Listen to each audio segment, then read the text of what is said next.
All right, welcome to the final session of the 2013 SSP annual meeting.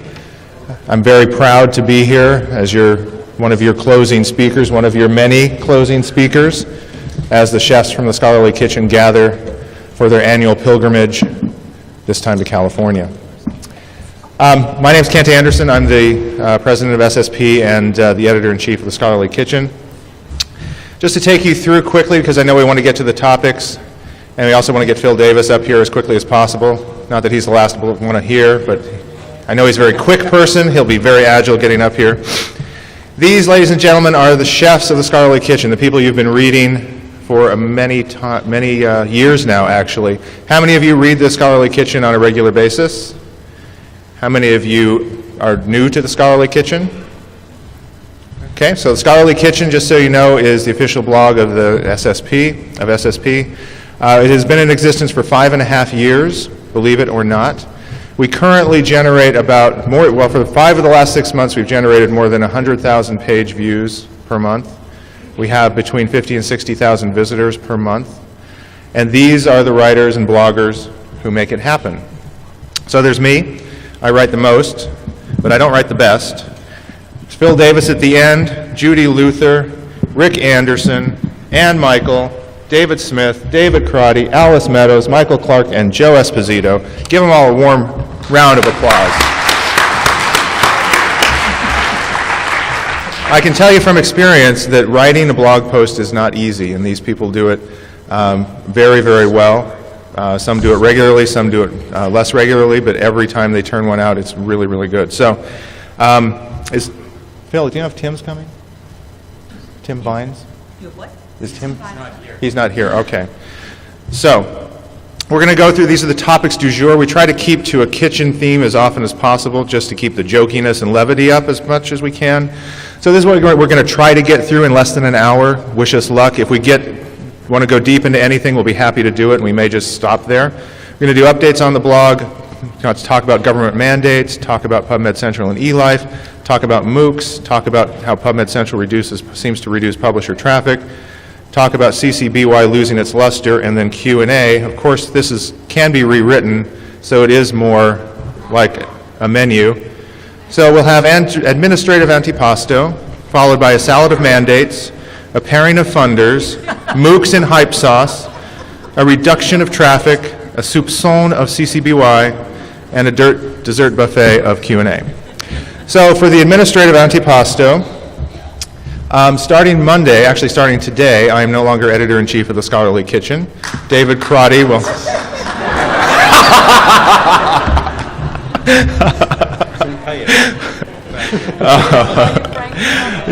Marty, I love you, man.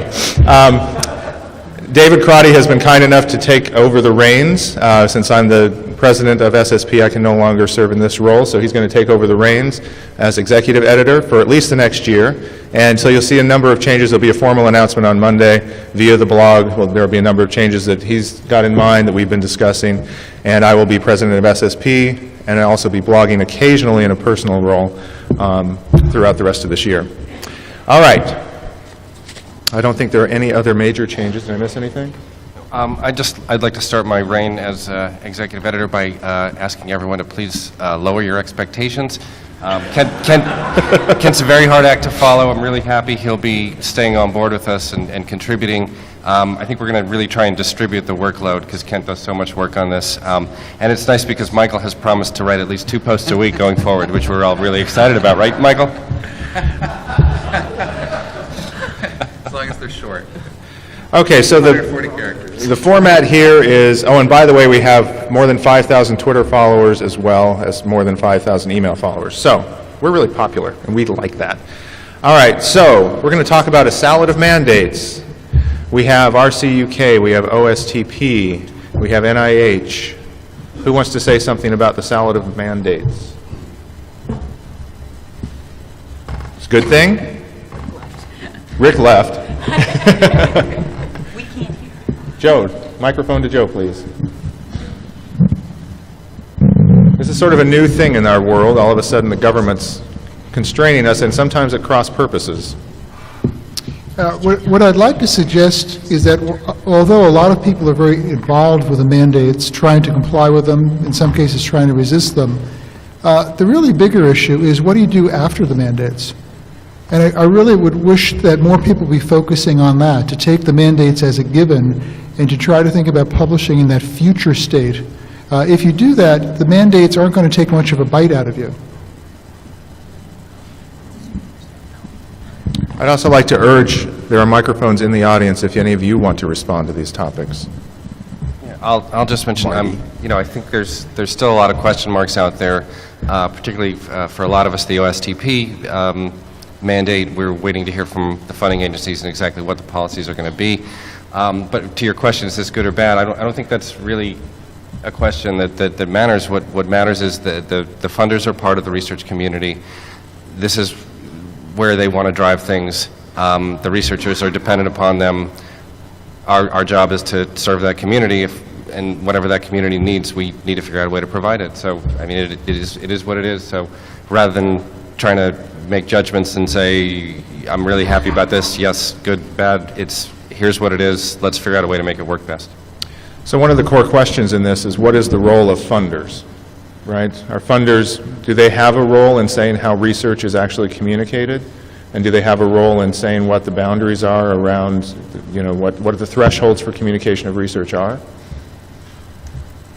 I'd just like to say I think we all have a stake in that. I don't think any one group should be, taking the lead on that or shouldn't be dominant. I think that the research community has a whole lot of different stakeholders, publishers, funders, the researchers themselves, obviously librarians, and it seems to me that the most successful mandates are coming out where there's been collaboration between those stakeholders in advance. So I'm personally hopeful that, for example, the Chorus initiative will be a good one for all of us, for the entire scholarly community, whereas perhaps some of the other mandates have been, where there's been less collaboration, maybe will be harder in terms of implementation at least. Anything from this side of the table? We can't hear a word that's being said, so it's hard to know. We can't. Oh, the echo? You and we can't hear them at all. Ah. But I think I want to say what David said. Okay. So does Chorus mark a watershed moment in responding to funder mandates? Well, time will tell. I think whether Chorus marks a watershed moment is obviously going to be determined by events that have yet to transpire. But it's clearly a very interesting development, and what I think is watershedy about it is the fact that it's a second fundamental way in which publishers have shown a willingness to be involved with the OA. In the OA conversation in a substantive way. The first way was by getting involved significantly with Gold OA.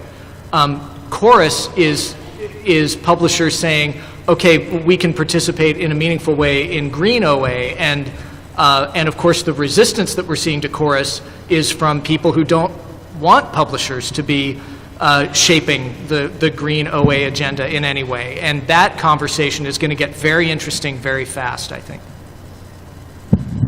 Anything else? David? So I just want to ask those of you out there, who deals with researchers producing output that's funded by the UK research councils? Anybody want to put your hand? Okay, a few of you. So I'm curious as to what your thoughts are actually on the RC UK announcement. I mean, I'm not involved in journal production directly these days. CABI no longer is involved in that area of scholarly business. So my only experience of seeing the results of that announcement has been to watch what some of the scholars have been saying on Twitter and a few other places, and it seemed to me that there was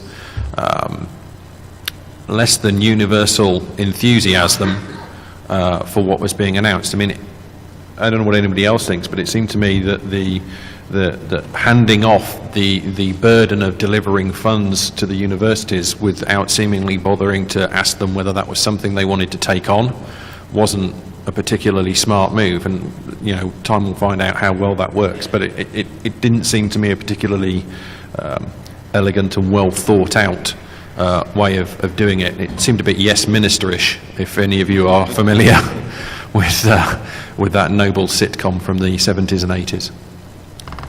I'll respond quickly. I think it also is, it was done with an expectation that they were going, this is going to be the groundbreaking and everyone is going to follow suit, and we will spend the extra money, but we will have that investment paid back because everyone else will spend the money and make everything gold. And I think it's going to be really interesting seeing as the U.S. government, which funds a very significant amount of research, has chosen a very different route, a green route. And the question then for the funding agencies and the countries that have chosen this gold route is, do they want to move over to where to the green method more, or will they continue to make that investment even if and pay for their articles to be freely available, but not sort of receive that same payment elsewhere back in return?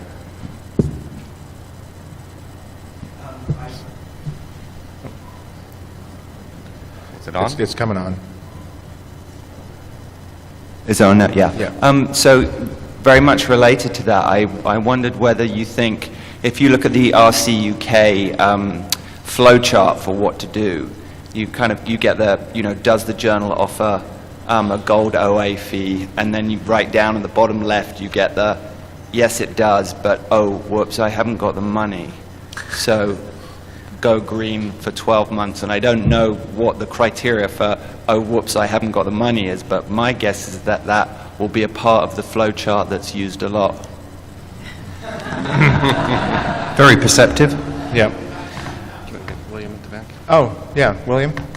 Can everybody please introduce themselves again, even though it's the end of the meeting?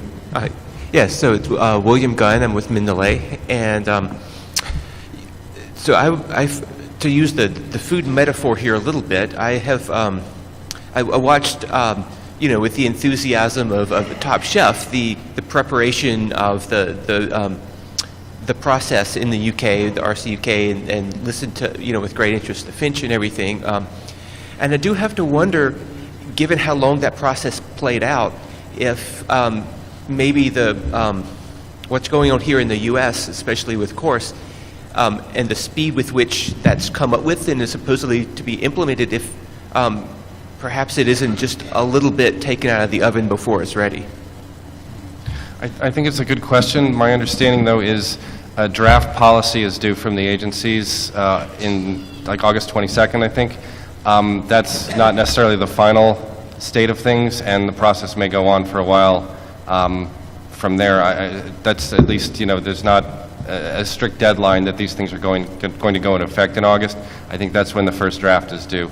I don't know what that means timeline eventually, though.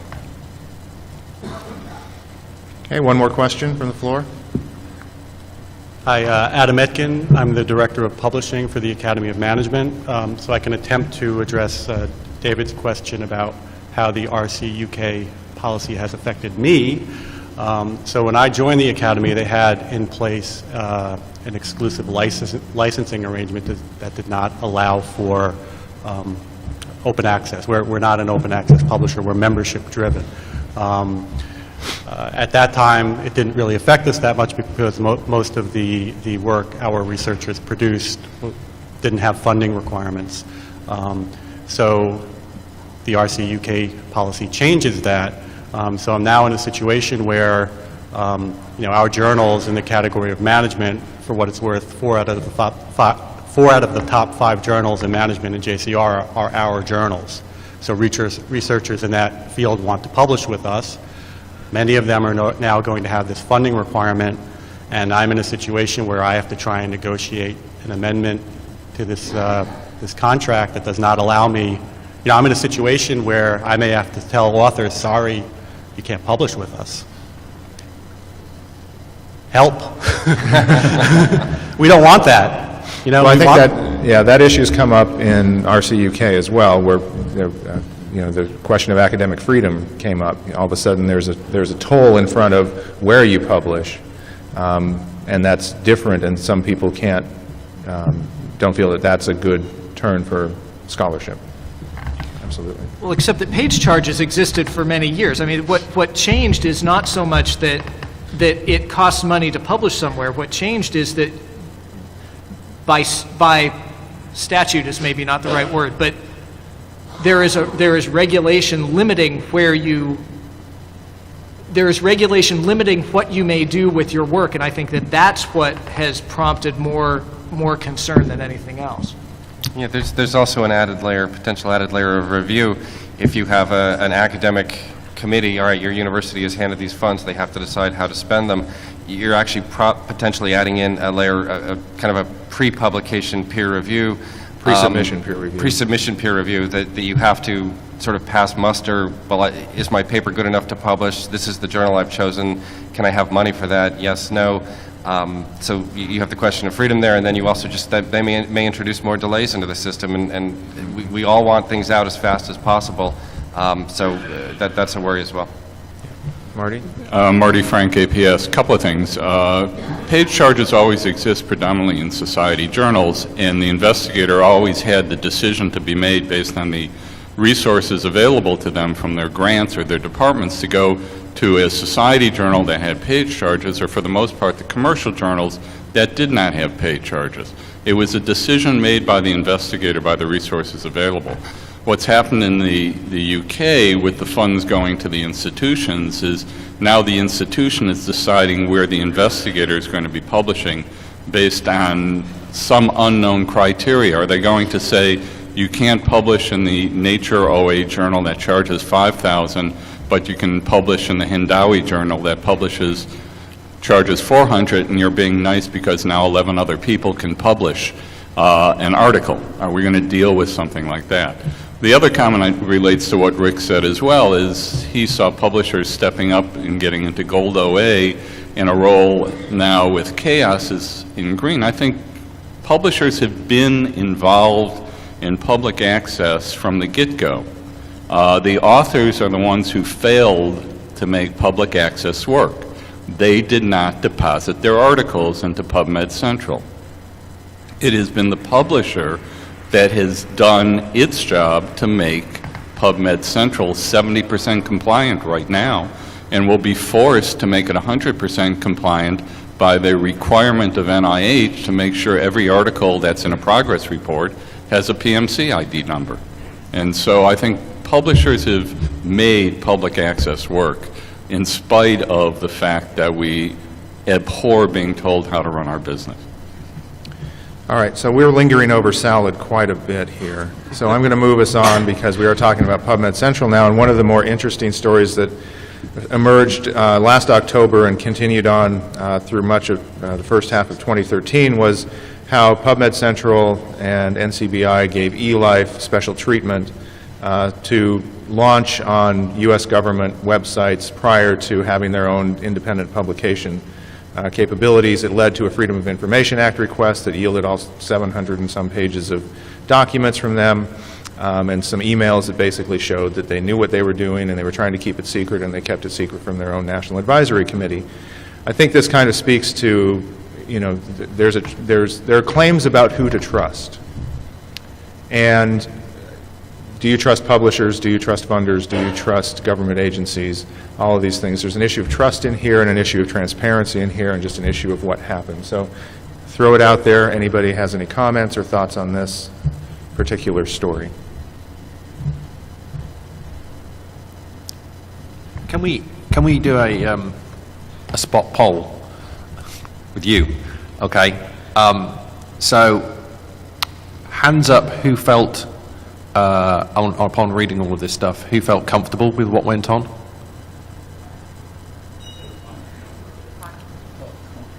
Comfortable with what? Comfortable with what the eLife and PMC did? what appears to have been the communication between PMC and eLife.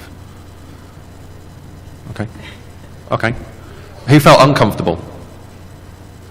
Okay. All right. William? Yeah? Okay, so why did you feel comfortable with it? I'm genuinely interested. To me, it seems to me this is not about open access, it's not about anything else, it's about a level playing field, it's about a transparent process, and it's about all rules being the same for everybody. That's just my thought on it, and it didn't seem... Yeah, I think a level fit playing field is all well and good, but I also think it's completely within the NIH's right to decide how it would like its money to be spent. And if that involves picking winners, then I think that's totally within their rights to do so. And of course, that's also what attracts venture capital. But the combination of scale and budgetary pressure, I think, is going to have the potential to be transformative. And I use the word transformative and not disruptive to your points at the MOOC session, Kent, in that if this creates a bifurcated higher education market where you have name brand professors and name brand universities who are operating at scale, and then other universities that instead of hiring professors, cut costs and simply hire TAs for a MOOC that's being run out of somewhere else, what does that do to the profession? What does that do to the market? What does that do to societies and society membership and content producers of societies and so forth? And I think the ripple effects there are going to be felt by a lot of folks in the scholarly ecosystem far beyond the university. Yep. Judy? I've come to think of MOOCs as a kind of a grand experiment, and as we look at the economics of it, it's not inexpensive to create one of these courses.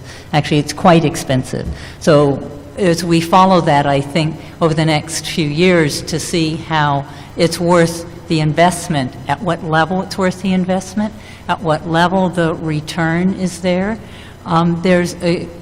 I don't know that it's a huge opportunity, but it's certainly a very inspiring opportunity when we read the story about the young girl in Pakistan who was trying to finish her exam and the MOOCs and how other students in the course around the world collaborated to help her. I mean, she's an example of someone that you might want to have to offer a scholarship to come to the U.S. So if you think of it as a recruitment tool, if you think of it as a tool for continuing education, because a number of the students who are going through the MOOC actually already have BA degrees. So they're not in it to get necessarily a college education. They're in it to pick up information that they may need in their careers.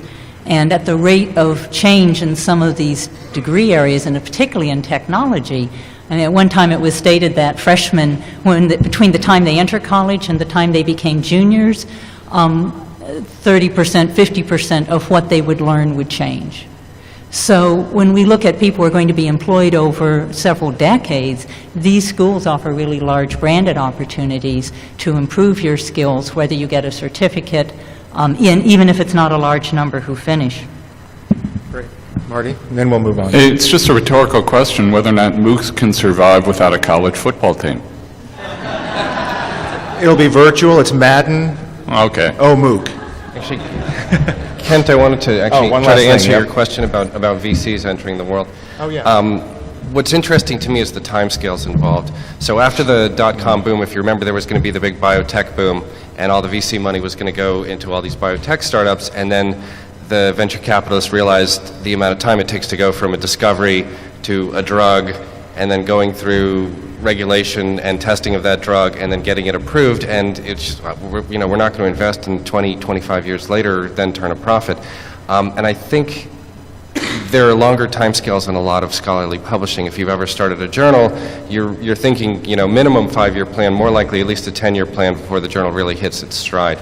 And so what was interesting to me about Mendeley is it wasn't necessarily, I think it hadn't developed a sort of functioning business model, but it was still this incredibly valuable thing, and it is going to be a contributor to the scholarly landscape.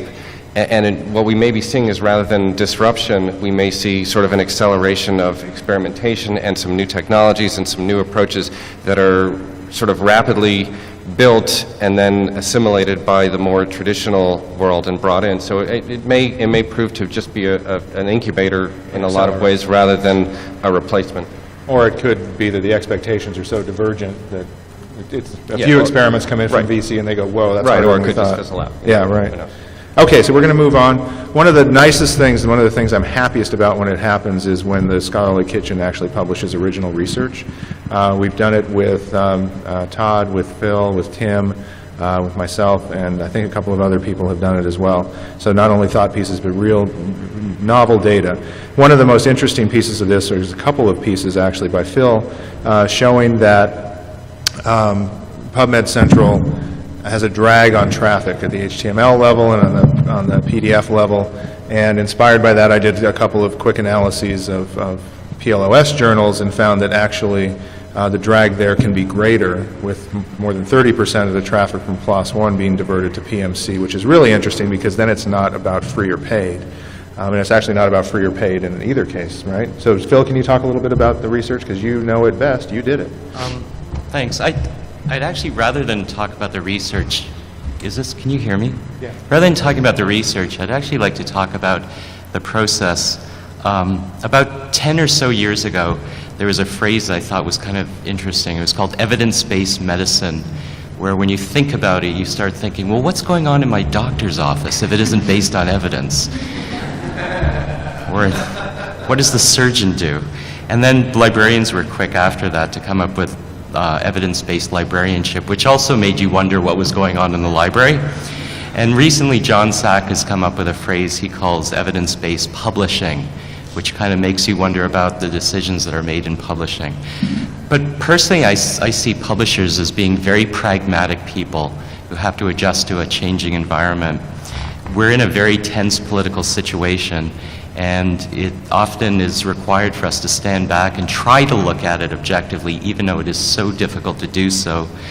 Thankfully, with only your help, we're able to design some experiments based on some really interesting data that hadn't been looked at, and to come up with some confirmational results that I think most of us sort of understood all along. Sometimes the data don't always confirm our prejudices, and we have to be have an open mind to that too. But what I wanted to say, rather than just talk about the results, which you know anyway, is to thank you for letting me work with you, with your journals and your data, and to have this sort of trust relationship that allows us to explore this amazing wealth of data that you have, and to, and especially on topics that really, really matter. So thank you. So let's talk about some of the implications of Phil's findings. So we're not talking about the research anymore. No, we're going to talk about the implications. I really don't want to talk about the research. We're going to talk about the implications. No, let's not talk about We it. have to talk about the implications. All right, this happens on email. Okay. I know. I mean, there's... Now you know how the sausage is made. Okay. So You talk about the I'm going to talk about the implications. Well, I think we can talk about this with the next point as well, with the CC BY license and the traffic. This meeting started off with Tim O'Reilly saying, we need to find new sources of revenue, we need to find new business models. During a talk, John Sack gave some survey information, and he had a great quote from a researcher saying, I don't care how many ads you put on it if you can make it cheaper for me. Every penny that's spent by a funding agency, that's spent on a journal subscription, that's spent on an open access fee, is a penny that's not spent doing more research. So we need to explore these areas, we need to find these outside revenue sources. Advertising is such an incredible, valuable resource for so many journals. It's a tremendous boost, and basically any money you can bring in from the commercial sector to pay for advertising, that subsidizes the article processing charge, that subsidizes the subscription price. If you set up a situation where you're sending traffic, 20%, 30% of your traffic away from the journal, that's 20%, 30% less ads you're going to sell. That means the subsidy is 20 to 30% less.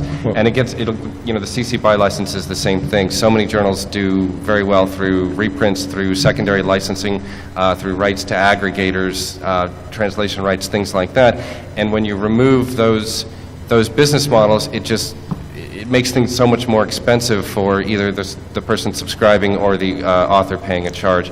And I think I think the future lies in finding these outside sources to subsidize through different means. Well, I think there's another implication which is bigger, actually, than the advertising, which is the counter reports. Because if you have 30%, 30% of your traffic going to another version, and you're trying to even keep up with inflation, and your traffic is looking flat or even going down, even though your articles are more used because of this other source that you can't count in your counter reports, it's huge implications. And that's, Phil's right. Publishers are pragmatic. They're willing to share their data to find out what's going on. It's great to have analysts like Phil and others who can take this data and make sense of it. But once we make sense of it like this, what do? Yeah, so William. just a brief comment here. I think it's really interesting to hear you guys talk about the being, enthusiastic about the idea of using advertising, because it certainly is a source of revenue. But my understanding was it never really was that big of a source of revenue for, and certainly not enough. I've actually had several journal people tell me, we couldn't support ourselves on advertising revenue at all. We couldn't even support ourselves on APCs.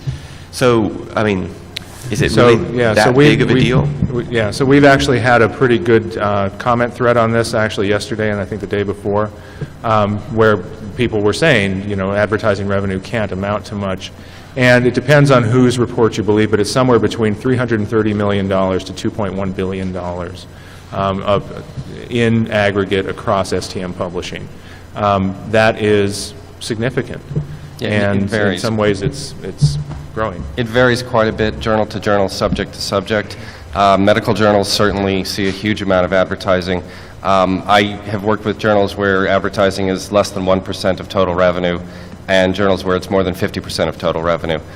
So it really, you can't draw a flat line, but I think it's one of many potential ways to bring in more money to the journal that's not the funder, that's not taking money out of the researcher's pocket. And I think those are good things, because the more we can supply, the more access we can supply without the researcher having to sacrifice doing research, the better. Well, I think I'm just a little surprised to hear that coming from you guys, is saying that advertising is the way of the future in any way, because people were saying that 4 or 5 years ago in the consumer internet, and now they're very much moving away from that. Well, I don't think we're saying it's the wave of the future. I think we're saying it's now, and it's bigger than you think. And actually, I was just at a presentation where, and this happens again and again, where you say, will you pay for this? And people will say, well, how much?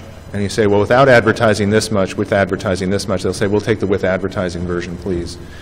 So it is a part, and it's an integral part, and has been for more than 100 years, and I don't think that it's going away. Yeah, and it's not necessarily advertising as the future. It's a piece of a larger puzzle.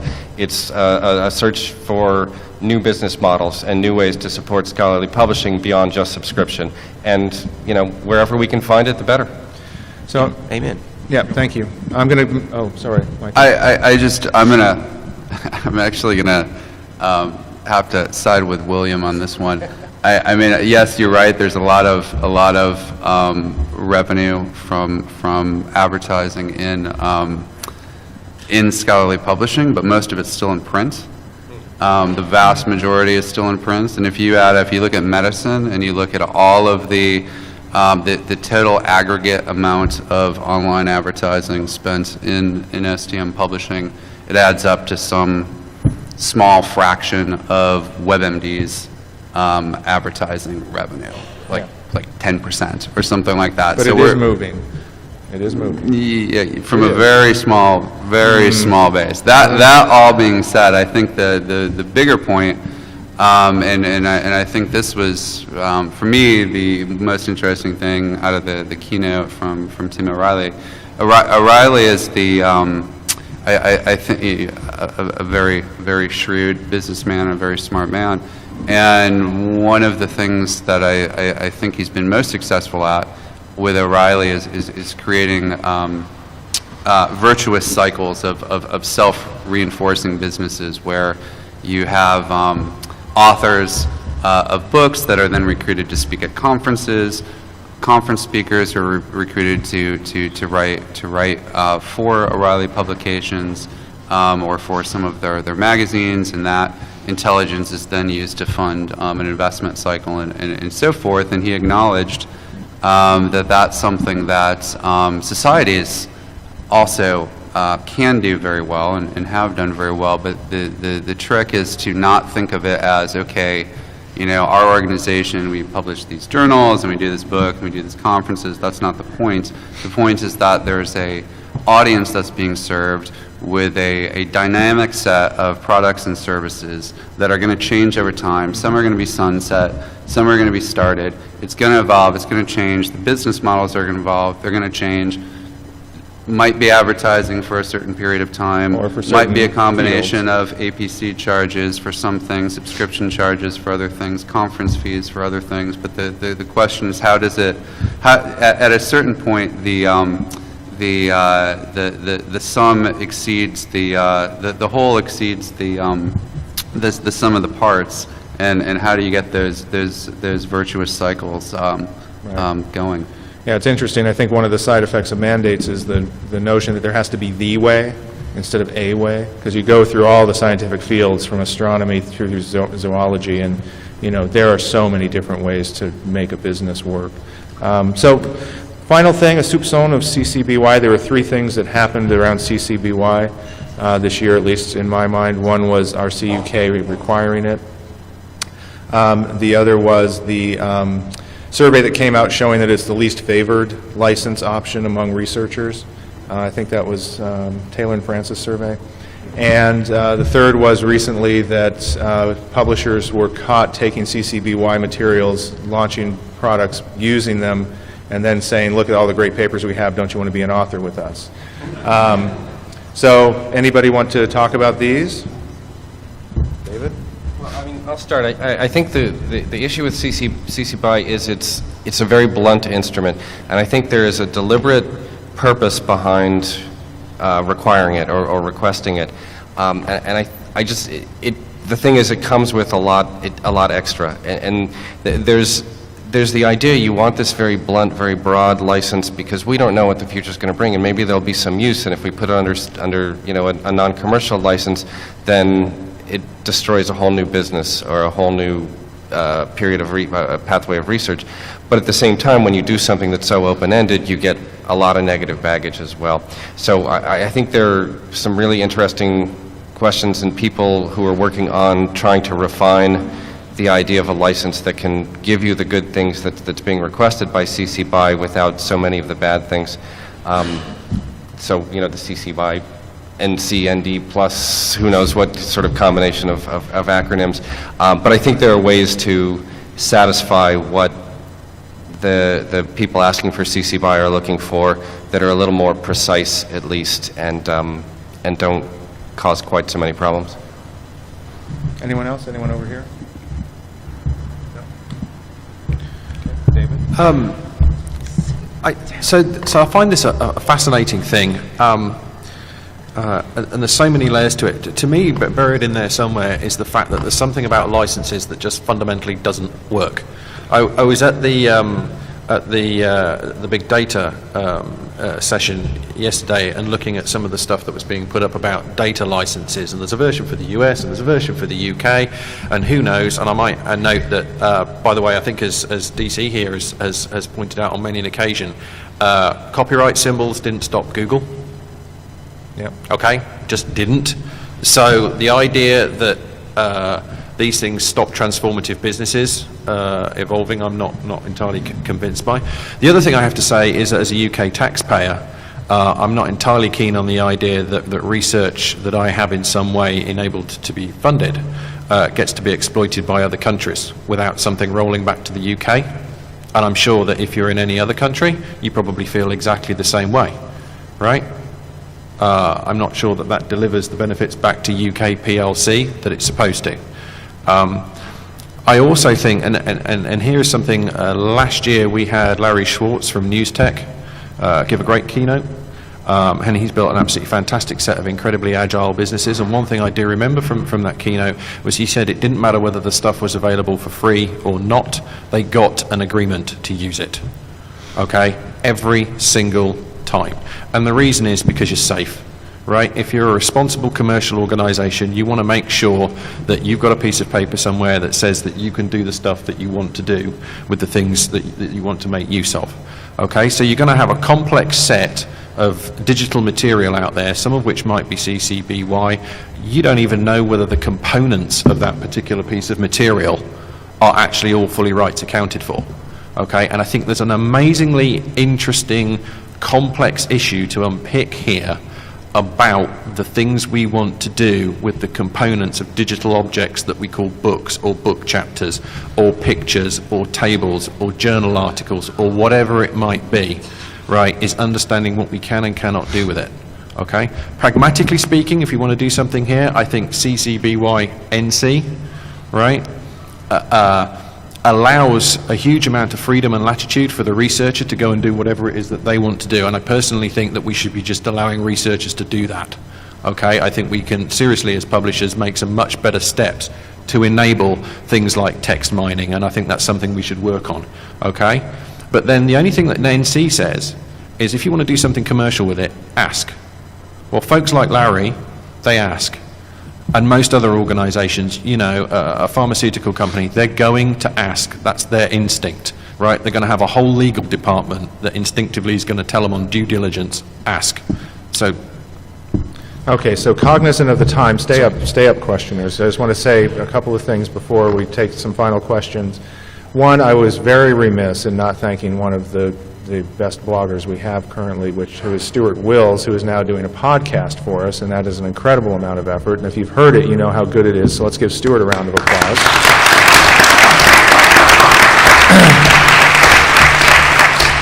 I think his voice on a podcast does epitomize the term dulcet tones.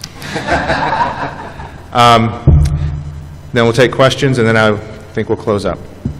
Yeah. Oh, sorry, William, you were up first. Sorry, Richard. Yeah, just briefly, a few things about the CC BY issue that were that have come across me. So from the tech industry, which is where I come from, we have this saying about standards. You know, everyone has all these different standards that they are working with, and occasionally somebody comes along and says, you know, these 6 or 7 different standards, it'd be great if we had one standard that kind of, you know, allowed all of these different standards to work together, and then you end up with 7 standards. And I think what we're having in the license community is a very much kind of a similar sort of thing. It would be simplicity is the, you know, it's the very soul of usability, and usability is really what made Mendeley, I think, a large reason it was as successful as it was. So I get your point. I'm going to have to move it along. So usability, but when researchers themselves are saying that's not what they want. Keep it simple, but there's some problems with the survey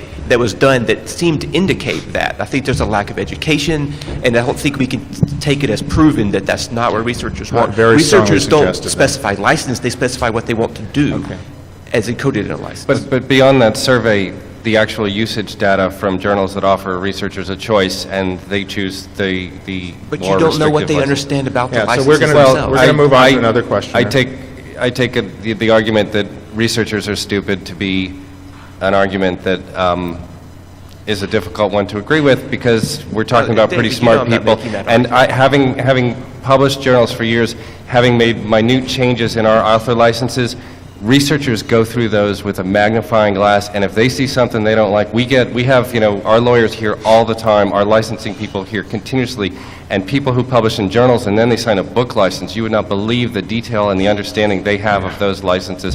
And I think there's a deliberate choice. If you saw the researchers' reaction to having their papers published in this Reuters science journal that they'd never heard of, they were not so happy about it. Okay. Richard, last question. This is a related issue, sorry. I was interested whether you thought that there was an interesting lack of consultation with authors before some of these policies and the licenses came out, because I think, you know, separate aside from all the economic issues, which is the sort of the cry for help that publishers tend to raise with CCBY, outside biomedical sciences, it seems that, I mean, we talk about CC BY or CC BYNC because of the commercial issues, but it seems to me that there's, within the humanities, there quite a lot of academics who are like, I really don't want you to do anything with this. I wrote this paper on Machiavelli, and, it's my academic work. I don't want it remixed. And that seems to be, that's not the Human Genome Project. It's a completely different thing. Absolutely. Yeah, we really need to take into account the different fields that we're dealing with, and one size does not fit all by any means. So, I'm going to wrap this up. We are out of time. Hold up before you do. Yep. Ladies and gentlemen, this man has put an incredible amount of work in over the last 5+ years, and he deserves our applause.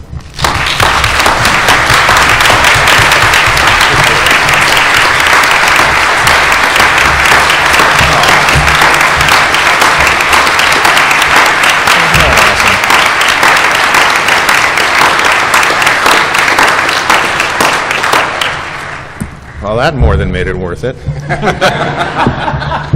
Thanks you guys. So I also want to say that what makes it really rewarding for all of these people and the people who are going to join us in the coming weeks and months is for you to read, for you to tweet, for you to comment, for you to share what we talk about, and that just makes it hugely rewarding for us.